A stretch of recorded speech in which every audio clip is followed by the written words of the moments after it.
to turn off read receipt of text messages on the Google Messages app on Samsung Galaxy S24 Ultra. Open Google Messages app, tap your profile icon, and then select Messages setting, tap RCS chat,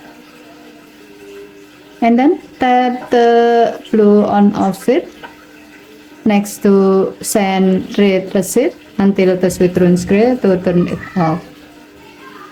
When the read receipt option is off, Google Messages app will not send or receive read receipt, so that you and the one you send the messages with will not know when the messages has been read. Okay, thank you for watching. Please help to like and subscribe. Have a nice day.